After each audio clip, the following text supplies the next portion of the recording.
మీకు దయచేసి వారు ఒక సిడి ఆవిష్కరణ చేస్తారు. ఆ తర్వాత మనందరినీ ఉద్దేశించి వారు మాట్లాడిన తర్వాత నేను దయచేసి మా అక్క చెల్లెళ్ళకి అందరికీ రిక్వెస్ట్ చేసేది ఒకటే, మీరు నిదానంగా 9 గంటలకు కొంత భోజనం చేసుకొని వదాలు లలిత అక్కడ ఏపీ పో నువ్వు వీళ్ళు మా అమీర్పేట బాపు నగర్ ఉంటారన్న.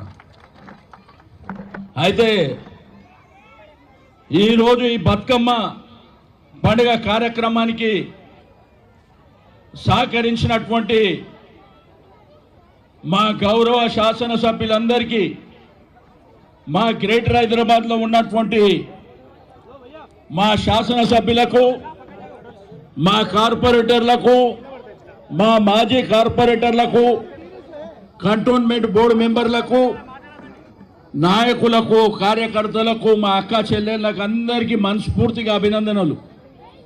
ఇంత బ్రహ్మాండంగా 2014లో తెలంగాణ రాష్ట్రం ఆవిర్భావం తర్వాత కేసీఆర్ గారు లాల్ బహదూర్ స్టేడియం నుంచి ట్యాంక్ బండ్ వరకు ఈ బతుకమ్మ సంబరాలు చేపించినటువంటిది మనందరికీ తెలుసు.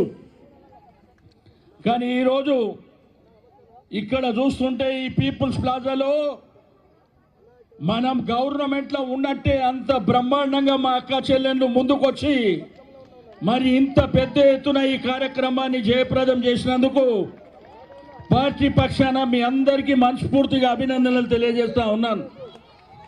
కాబట్టి దయచేసి వారు మాట్లాడిన తర్వాత మీరు 1 గంట ఇంకా బతుకమ్మ ఆడుకొని ఇక్కడనే భోజన ఏర్పాట్లు ఉన్నాయి కాబట్టి భోజనం చేసుకొని మన దగ్గర మిమ్మల్ని ఇక్కడికి వదిలిపెట్టడానికి ఏ బస్సులు అయితే వచ్చినాయో అన్ని బస్సులు కూడా ఇక్కడనే ఉన్నాయి. మిమ్మల్ని మళ్ళీ మీ ఇంటి దగ్గర దింపించిన బాధ్యత కూడా మా డివిజన్ నాయకత్వాన్ని, మా నాయకులు దయచేసి ఎవరెవరు ఏ డివిజన్ల నుంచి ఏ ఏ ప్రాంతాల నుంచి తీసుకొచ్చిండ్రో మా అక్క చెల్లెళ్ళని జాగ్రత్తగా వాళ్ళ ఇంటికి చేర్చేటువంటి బాధ్యత కూడా మన నాయకులదేనని చెప్పి నేను ఈ సందర్భంగా తెలియజేస్తా ఉన్నాను. మరి ఇప్పుడు దేశపతి శ్రీనివాస్ గారు గౌరవ శాసన మండలి సభ్యులు వారు ఒక సిడి మరి కేటీఆర్ గారి చేతుల మీదుగా ఆవిష్కరణ కాబోతుంది కాబట్టి అంతకంటే ముందు మరి మా కార్పొరేటర్లు ఫోటో దిగుతారంటే దిగేసేయండి, మీరు దిగి కిందికి వెళ్ళిపోండి. మా కార్పొరేటర్లు, మాజీ కార్పొరేటర్లు చేస్తా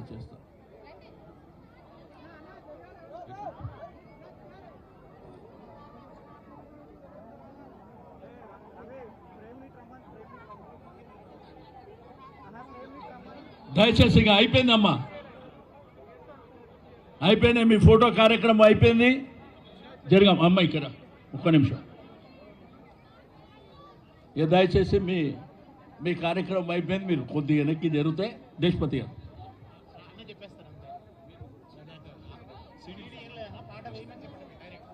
వేదిక మీద ఉన్న పెద్దలందరికీ, వేదిక ముందున్న ఆడబిడ్డలందరికీ ముందుగా మన టీ న్యూస్ వారు ప్రజాకవి